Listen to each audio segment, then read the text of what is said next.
በስመ አብ ወወልድ ወመንፈስ ቅዱስ አሐዱ አምላክ አሜን። እግዚአብሔር የሚወዳችሁ እግዚአብሔርን የምትወዱ በመላው ዓለም ሆናችሁ ይህንን መጽሐፍ ቅዱሳችንን በየዕለቱ እናንብብ በሚል ርዕስ የእግዚአብሔርን ቃል አብራችሁ ከኔ ጋር የምታነቡ አይንተ እግዚአብሔር አባቶች ካህናት፣ ወንድሞች ዲያቆናት፣ አባቶች፣ እናቶች፣ ወንድሞች፣ እህቶች ሰላም እግዚአብሔር ከእናንተ ጋር ይሁን። እግዚአብሔር አምላካችን በእውነት ረድቶን ጠብቆን ሰውሮን ደግፎን ለዚህ ዕለት ለዚህ ሰዓት ስላደረሰን ስሙ ከዘላለም እስከ ዘላለም ይክበር ይመስገን። አስደናቂ የሆነውን የዮሴፍን ታሪክ እያነበብን ነው። ኦሪት ዘፍጥረትን እያነበብን ቆይተን እነሆ ዛሬ ምዕራፍ 40 ላይ ደርሰናል እና ምዕራፍ 39ን የደመደምነው በጣም እጅግ አስደናቂ በሆነ ቃል ነበረ። የዮሴፍም ጌታ ወሰደው፣ የንጉሡ እስረኞችም ወደሚታሰሩበት ስፍራ ወደ ግዞት ቤት አገባው። ግዞት በዚያ ዘመን በጣም ከባድ ነው። ወደ ግዞት መጋዝ ማለት ብዙ የማይመቹ ነገሮች ያሉበት ነው እና ወደ ግዞት ቤት አገባው ካለ በኋላ ከዚያም በግዞት ነበረ፣ እግዚአብሔርም ከዮሴፍ ጋር ነበረ፣ ምሕረትንም አበዛለት ይላል። ቁጥር 20 ላይ ያለውንና ቁጥር 21 ላይ ያለውን ያነበብኩት። ቁጥር 23 ላይ እንደገና ምዕራፍ 39 ላይ የግዞት ቤቱም አለቃ በእጁ ያለውን ነገር ከቶ አላሰበም፣ እግዚአብሔር ከእርሱ ጋር ነበርና የሚያደርገውንም ሁሉ እግዚአብሔር ያቀናለት ነበር ይላል እና በዚያ በግዞት ቤት ውስጥ በዚያ በመከራ ውስጥ ከዮሴፍ ጋር እግዚአብሔር እንደነበረ ተመልክተናል፣ አይተናል። ዛሬ እንግዲህ ዮሴፍ በእስር ቤት ውስጥ ያጋጠመውን ነገር እንመለከታለን፣ እናያለን። በእያንዳንዱ የዮሴፍ ታሪክ ውስጥ ገና በስጋ ያልተገለጠውን የወልደ እግዚአብሔር የኢየሱስ ክርስቶስን የስጋዌውን ምስጢር ዮሴፍ እንዴት በምሳሌና በጥላ እንደመሰለ እያስተዋልን ነው፣ እያየን ነው። ዛሬም በዚያ ውስጥ እንጓዛለን። በዚያ ውስጥ የእግዚአብሔርን ምሕረት የእግዚአብሔርን ቸርነት ለእኔና ለእናንተ እግዚአብሔር የሚናገረንን እንመለከታለን። አምላካችን ለሁላችንም እንዲያስተምረን እንዲመክረን ቅዱስ ፈቃዱ ይሆንልን። ኦሪት ዘፍጥረት ምዕራፍ 40። ከዚህ ነገር በኋላም እንዲህ ሆነ፣ የግብፅ ንጉሥ የጠጅ አሳላፊና የእንጀራ አበዛ ጌታቸውን የግብፅ ንጉሥን በደሉ። ፈርዖንም በሁለቱ ሹማምንቱ በጠጅ አሳላፊዎቹ አለቃና በእንጀራ አበዛዎቹ አለቃ ላይ ተቆጣ። ዮሴፍ ታስሮ በነበረበትም በግዞት ስፍራ በዘበኞቹ አለቃ ቤት አስጠበቃቸው። የዘበኞቹም አለቃ ለዮሴፍ አሳልፎ ሰጣቸው፣ እርሱም ያገለግላቸው ነበር። በግዞት ቤትም አያሌ ቀን ተቀመጡ። በግዞት ቤት የነበሩት የግብፅ ንጉሥ ጠጅ አሳላፊና እንጀራ አበዛ ሁለቱም በአንዲት ሌሊት እንደ ሕልሙ ትርጓሜ እየራሳቸው ሕልምን አለሙ። ዮሴፍም ማልዶ ወደ እነርሱ ገባ፣ እነሆም አዝነው አያቸው። በጌታው ቤት ከእርሱ ጋር በግዞት የነበሩትንም የፈርዖንን ሹማምንት እንዲህ ብሎ ጠየቃቸው፣ እናንተ ዛሬ ስለምን አዝናችኋል? እነርሱም ሕልምን አልመን የሚተረጉምልን አጣን አሉት። ዮሴፍም አላቸው፣ ሕልምን የሚተረጉም እግዚአብሔር የሰጠው አይደለምን? እስቲ ንገሩኝ። የጠጅ አሳላፊዎች አለቃም ለዮሴፍ ሕልሙን እንዲህ ብሎ ነገረው። በሕልሜ የወይን ዛፍ በፊቴ ሆና አየሁ። በዛፊቱም 3 አረግ አለባት። እርሷም ቅጠልና አበባ ወጣች፣ ዘለላም አንጠለጠለች፣ የዘለላዋም ፍሬ በሰለ። የፈርዖንም ጽዋ በእጄ ነበረ። ፍሬውንም ወስጄ በፈርዖን ጽዋ ጨመቅኩት፣ ጽዋውንም ለፈርዖን በእጁ ሰጠሁት። ዮሴፍም አለው፣ የዚህ ትርጓሜ ይህ ነው። 3ቱ አረግ 3 ቀን ነው። እስከ 3 ቀን ድረስ ፈርዖን ራስህን ከፍ ያደርጋል፣ ወደ ቀደመው ሹመትህም ይመልሳል። ጠጅ አሳላፊ በነበርህበት ጊዜ ስታደርግ እንደነበረው እንደ ቀድሞው ሥርዓትም የፈርዖንን ጽዋ በእጁ ትሰጣለህ። ነገር ግን በጎ ነገር በተደረገልህ ጊዜ እኔን አስበኝ፣ ምሕረትንም አድርግልኝ። የኔንም ነገር ለፈርዖን ነግረህ ከዚህ ቤት አውጣኝ። እኔ ከዕብራውያን አገር ሰርቀው አምጥተውኛልና ከዚህም ደግሞ በግዞት ያኖሩኝ ዘንድ ምንም አላደረግኩት። የእንጀራ አበዛዎች አለቃም ሕልሙን በመልካም እንደተረጎመ ባየ ጊዜ ዮሴፍን እንዲህ አለው፣ እኔም ደግሞ ሕልም አይቼ ነበር። እነሆም 3 መሶብ ነጭ እንጀራ በራሴ ላይ ነበረ። በላይኛው መሶብ ፈርዖን ከሚበላው ከጋጋሪዎች ሥራ ሁሉ ነበረበት። ወፎችም በራሴ ላይ ከመሶቡ ይበሉ ነበር። ዮሴፍም መልሶ እንዲህ አለው፣ የዚህ ትርጓሜ ይህ ነው። 3ቱ መሶብ 3 ቀን ነው። እስከ 3 ቀን ድረስ ፈርዖን ራስህን ከፍ ያደርጋል፣ በእንጨትም ላይ ይሰቅልሃል፣ ወፎችም ሥጋህን ይበሉታል። በሦስተኛውም ቀን ፈርዖን የተወለደበት ቀን ነበረ። ለሰራዊቱም ሁሉ ግብር አደረገ። የጠጅ አሳላፊዎቹን አለቃና የእንጀራ አበዛዎቹን አለቃ በአሽከሮቹ መካከል ከፍ አደረገ። የጠጅ አሳላፊዎቹንም አለቃ ወደ ስፍራው መለሰው፣ ጽዋውንም በፈርዖን እጅ ሰጠ። የእንጀራ አበዛዎቹንም አለቃ ሰቀለው። ዮሴፍ እንደተረጎመላቸው የጠጅ አሳላፊዎች አለቃ ግን ዮሴፍን አላሰበውም፣ ረሳው እንጂ። በፍጡር የሚያመልክ የተረገመ ነው። እግዚአብሔር አምላክ ስለ ቃሉ የተመሰገነ ይሁን። እንግዲህ ዛሬ የምናየው ይህንን ዮሴፍ በእስር ቤት ያጋጠመውን ነገር ነው የምናየው።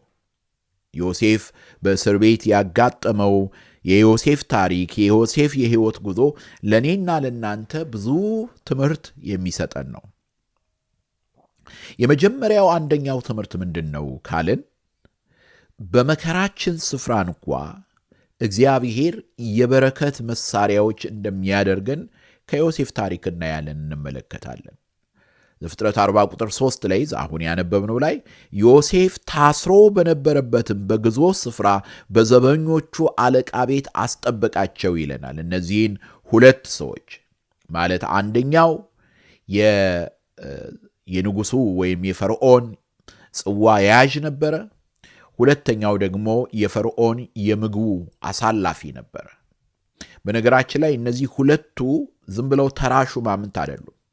ለንጉሱ ከፈርዖን ጋር እንደ ልባቸው ለመነጋገር፣ ለመውጣት፣ ለመግባት አክሰስ የነበራቸው ናቸው። በተለይ በዚያን ወቅት ነገስታቱ ብዙ ጊዜ የሚሞቱት በመመረዝ ስለሆነ ወደዚያ ሹመት የሚደርሰው የንጉሱ እጅግ በጣም የተወደደ ባለሟል ነው።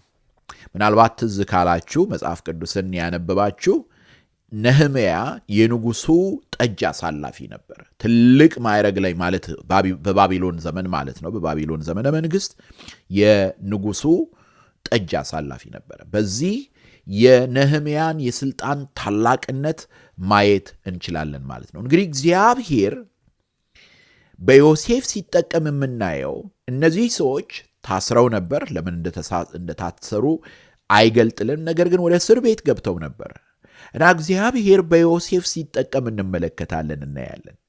እግዚአብሔር በዮሴፍ ሲሰራ እንመለከታለን፣ እናያለን። ስለዚህ በእኛም ሕይወት እንደዛው ነው። እግዚአብሔር መከራችንን የምስጋና መድረክ የሚያደርገው፣ የምስጋና አደባባይ የሚያደርገው በዚህ መንገድ ነው። እግዚአብሔር ይጠቀምብናል። ብዙዎች የእግዚአብሔር ሰዎች በመከራቸው ጊዜ እግዚአብሔር ከመቼውም ጊዜ በበለጠ ወደ እነርሱ ስለቀረበ የእግዚአብሔር ክብር መገለጫዎች ሆነዋል። ስለዚህ እኔና እናንተ በዚህ ትምህርት ውስጥ የምናገኘው ነገር ምንድን ነው? የመጀመሪያው አንደኛው ነገር መከራ ስለደረሰብን እግዚአብሔር ርቆናል ማለት አይደለም። መከራ ስለደረሰብን እግዚአብሔር ፊቱን አዝሮብናል ማለት አይደለም። ምክንያቱም በዚያ በመከራችን ውስጥ የቆምነው፣ በዚያ በመከራችን ውስጥ በእግዚአብሔር ታምነን እንቆም ያደረገን የእግዚአብሔር ጸጋ ነው። ይህንን ባለፈው ማለት በምዕራፍ 39 ማብራሪያችን ላይ ተመልክተናል። ቅዱስ ዮሐንስ አፈወርቅ የነገረን እግዚአብሔር ከዮሴፍ ጋር ነበረ ማለት የእግዚአብሔር ጸጋ ከዮሴፍ ጋር ነበረ ማለት ነው። ስለዚህ እግዚአብሔር ከኛ ጋር ከሆነ ታዲያ እንግዲያውስ እግዚአብሔርን ለማገልገልና የእርሱ መሳሪያ ለመሆን የግድ ምቹ የሆነ ስፍራና ጊዜ መጠበቅ የለብንም። በጊዜውም ያለ ጊዜውም እርሱ እንዲሰራብን፣ እርሱ እንዲጠቀምብን ራሳችንን ማዘጋጀት ይኖርብናል። ለዚህ ነው ቅዱስ ጳውሎስ ለጢሞቴዎስ ያለው ይሄን ነው። በጊዜውም ያለ ጊዜውም ጽና፣ በእስረኛው በእኔ አትፈር፣ ወንጌልን ስበክ፣ የወንጌል አገልግሎትን ፈጽም እያለ ሲነግረው እንመለከታለን ያለን። ምቹ ጊዜ መጠበቅ የለብንም። አሁን በእስር ላይ ነኝ፣ አሁን በመከራ ላይ ነኝ፣ ስለዚህ አሁን ወራጅ አለ ማለት የለብንም። የበለጠ እንዲሁም ወደ እግዚአብሔር መጠጋት ያለብን፣ የበለጠ እግዚአብሔር ሆይ ምንድነው ከኔ የምትፈልገው? ምንድነው ልትሰራብኝ የምትፈልገው ብለን ልንጠይቅ ይገባል። ያን ስናደርግ የእግዚአብሔር መጠቀሚያ እንሆናለን። በሌላ በኩል ብዙ ጊዜ ይሄንን በዮሴፍ አይተነዋል። ወደፊት ደግሞ እንደምንመለከተው በሙሴ እናየዋለን፣ በዳዊት እናየዋለን። በተደጋጋሚ በእግዚአብሔር ሰዎች ታሪክ ውስጥ እንመለከታለን፣ እናያለን። ምንድን ነው የምናየው? በአስጨናቂና አስቸጋሪ ጊዜያት ውስጥ የምናሳየው ታማኝነት እና መሰጠት ለወደፊት ኃላፊነታችን ያዘጋጀናል። እንደገና ደግመዋለሁ። በአስጨናቂ በአስቸጋሪ ጊዜያት ውስጥ ለእግዚአብሔር አምላካችን የምናሳየው ታማኝነት፣ የምናሳየው መሰጠት ለወደፊቱ ኃላፊነታችን ያዘጋጀናል። ሙሴ ከእግዚአብሔር ሕዝብ ጋር መከራን መቀበልን መረጠ። ስለዚያም ተሰደደ። በዚያ በስደቱ ውስጥ እግዚአብሔር ለእስራኤል መሪነት ያሰለጥነው ነበረ። ዳዊት ማንም የማያየው ተደርጎ ተጥሎ ነበረ። እረኛ ተደርጎ፣ ጠባቂ ተደርጎ፣ በጎችን እንዲጠብቅ ተደርጎ ነበረ። ነገር ግን እዚያ እግዚአብሔር ያሰለጥነው ነበረ። ከድቦችና ከአንበሶች ጋር እየታገለ በጎቹን ያስጥል ነበረ እና እያንዳንዱን በምንመለከትበት ጊዜ እነዚያ አስጨናቂ የሆኑት አስቸጋሪ የሆኑት ወራት ቅዱስ ጳውሎስን ራሱን ስንመለከት ልክ ከደማስቆ መንገድ እንደተመለሰ ሁኔታዎች አስቸጋሪዎች ሆነውበት ነበረ እና ሄዶ ገለል ብሎ ለ3 ዓመት ያህል ተቀምጦ ነበረ። ብዙዎች ሊቃውንት በዚያ ላይ ብዙ ትርጉም አስቀምጠዋል። ያ የዝምታ ጊዜ፣ ያ የጽሞና ጊዜ ቅዱስ ጳውሎስን ለታላቅ ሥራ እያዘጋጀው ነበር። ወዲያው በርናባስ ወንድሞችን ከፍ ማድረግ የሚያውቅበት በርናባስ ሄዶ ፈልጎ አመጣው። ለዓለም ሁሉ ብርሃን አደረገው እግዚአብሔር። ለዚህ ነው በዚያ በገብርኄር ታማኝ አገልጋይ ታሪክ ላይ አይታችሁ ከሆነ እነዚያን ሁለቱን ያተረፉትን ዝም ብለው አልጋ ላልጋ ሆኖ አይደለም ያተረፉት።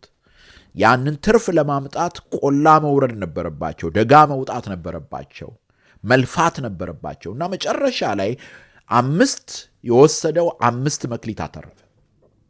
2 የወሰደው 2 አተረፈ። ጌታ ምን አለው?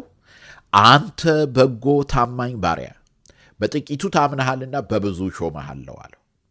ስለዚህ በዚህ በእስር ቤት አሁን ዛሬ ባነበብነው ክፍል ላይ አይታችሁ ከሆነ እግዚአብሔር ለታላቅ ሥራ እያለማመደው ነበር። ያ እስር ቤት ለዮሴፍ ትሬኒንግ ፊልድ ነበረ። እየተለማመደ ነበረ። እግዚአብሔር እያለማመደው ነበረ። ለእኔና ለእናንተም እንደዚያው ነው።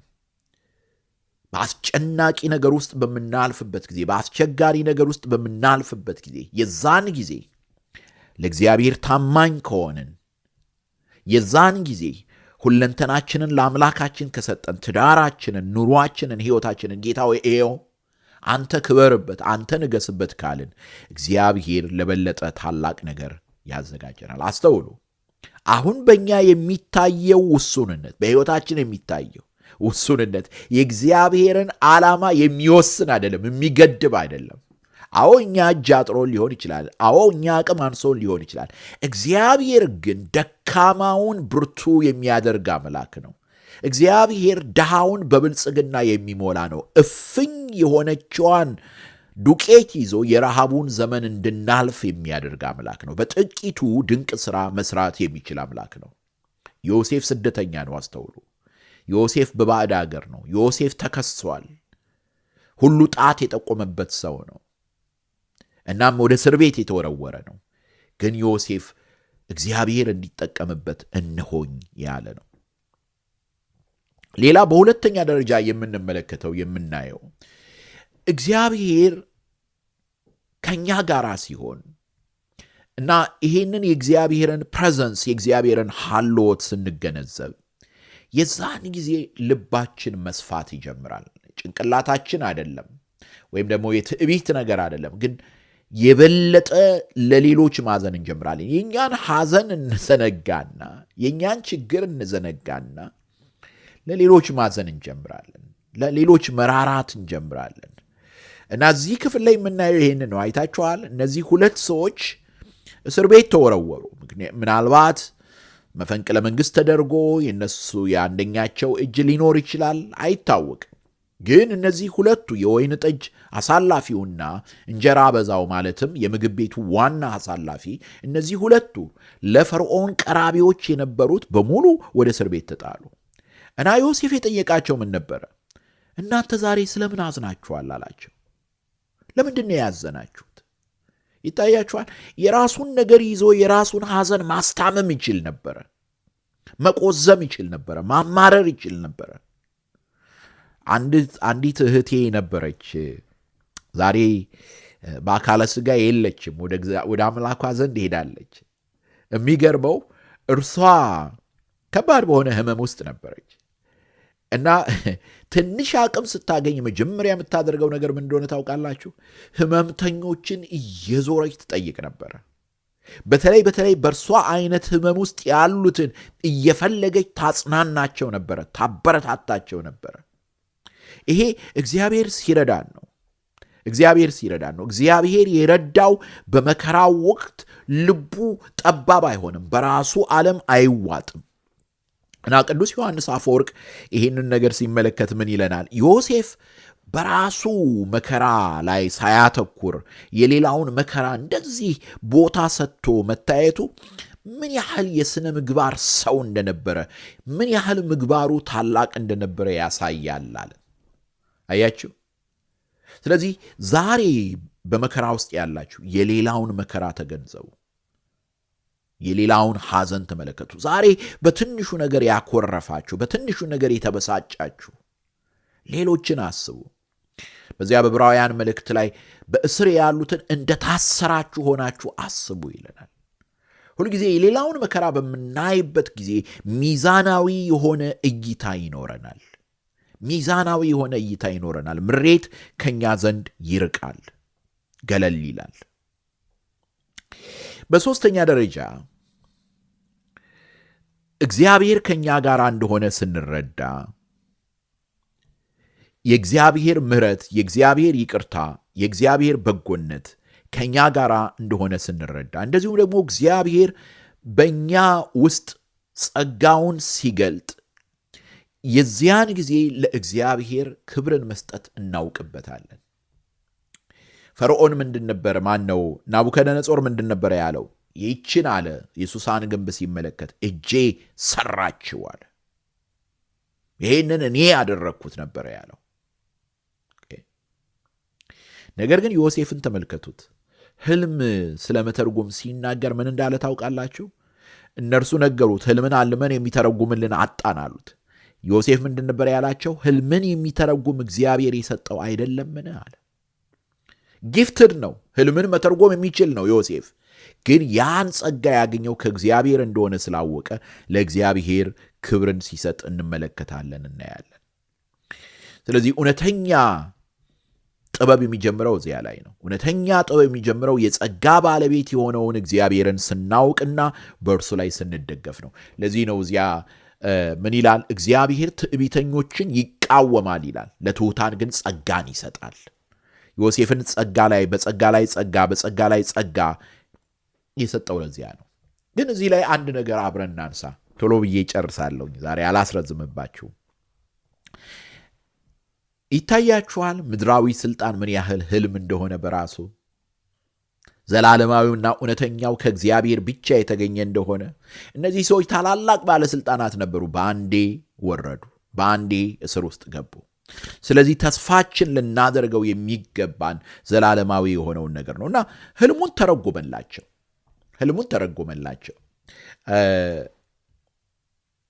አንደኛው ወደ ንጉሱ ክብር ገባ፣ አንደኛው ግን ተሰቀለ። በነገራችን ላይ አባቶች በጣም በሚገርም ሁኔታ ይተረጉሙታል። ልክ ዮሴፍን በክርስቶስ መስለው ያን የወይን ጠጅ የሚቀዳውን በቀኙ በተሰቀለው ከጌታ በቀኙ በተሰቀለው ወንበዴ ደግሞ ሁለተኛውን ደግሞ የእንጀራ አበዛውን ደግሞ በግራው በኩል እንደተሰቀለው ወንበዴ አድርገው መስለውታል። በቀኙ የተሰቀለው ወንበዴ እንደዳነ ሁሉ ወደ ገነት እንደገባ ሁሉ ይህም የወይን ጠጅ አሳላፊው በዮሴፍ እንደተናገረው በንጉሱ ዘንድ ሞገስ አግኝቷል እና የመስቀሉን ነገር የሚያመለክት ነው ብለው ተርጉመውታል። ዮሴፍ በንጽህና ነው ወደ እስር ቤት የገባው። ጌታም ወደ መስቀል የወጣው በንጽህና ነው፣ በቅድስና ነው። በአንደበቱ ሐሰት አልተገኘበትም። ሲሰድቡት አልተሳደበም። በሸላቾች ፊት ዝም እንደሚል በግ አፉን አልከፈተም። ግን ወደ መስቀል ሄደ፣ ወደ መስቀል ወጣ። ሁለቱም ወንበዴዎች ነበሩ። ሁለቱም እስር ቤት የገቡት ወንጀል ሰርተው ነው በዮሴፍ ጊዜ። ነገር ግን ከሁለቱ ወንበዴዎች አንደኛው ዳነ፣ አንደኛው ደግሞ በአመፅ እንዲሁም ጌታን መሳደብ ጀመረ። እዚህ ደግሞ አንደኛው የወይን ጠጅ አሳላፊው በንጉሱ ፊት ሞገስ ሲያገኝ፣ በፈርዖን ፊት ሞገስ ሲያገኝ እናያለን። ሁለተኛው ደግሞ በንጉሱ ሲገደል እናያለን፣ እንመለከታለን። እና አባቶች ይሄ የስጋዌውን ምስጢር የሚያሳይ ነው ይላሉ። ግን መጨረሻውን እናንሳ። የመጨረሻውን ነጥብ ሰው ይረሳል፣ እግዚአብሔር ግን የዘገየ ቢመስልም ቀድሞ ይደርሳል።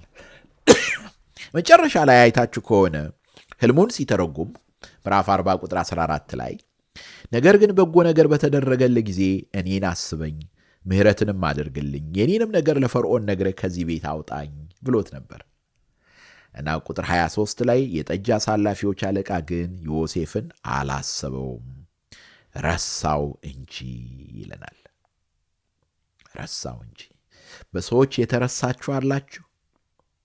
ሰዎች የዘነጓችሁ አላችሁ። ብዙ ለፍታችሁላቸው፣ ብዙ አደርጋችሁላቸው የዘነጓችሁ። በዚያ ልትበሳጩ አይገባም። በዚያ ልትማረሩ አይገባም። ሰው ይረሳል፣ እግዚአብሔር ግን ያስታውሳል። እና በዚህ ሁሉ እግዚአብሔር የዘገየ ሊመስለን ይችላል። በዚህ ሁሉ እግዚአብሔር ፊቱን ያዞረብን ይመስላል። ግን በሰው ሰውኛ ነው ያን የምናስበው። እግዚአብሔር የዘገየ ቢመስም ቀድሞ ይደርሳል። እግዚአብሔርን የሚቀድመው ማንም የለም። ያልሆነውን እንደሆነ የሚያደርግ ብቻ አይደለም፣ የሞተውን ከሙታን አስነስቶ ሕይወትን መስጠት የሚችል አምላክ ነው። ስለዚህ ዮሴፍ በእስር ቤት ነው አሁንም ያለው፣ ግን እግዚአብሔር ዓላማ አለው። ያንን በሚቀጥሉት ምዕራፎች እንመለከታለን። ያስተማረን የመከረን የአባቶቻችን አምላክ ስሙ ከዘላለም እስከ ዘላለም ይክበር ይመስገን። አሜን።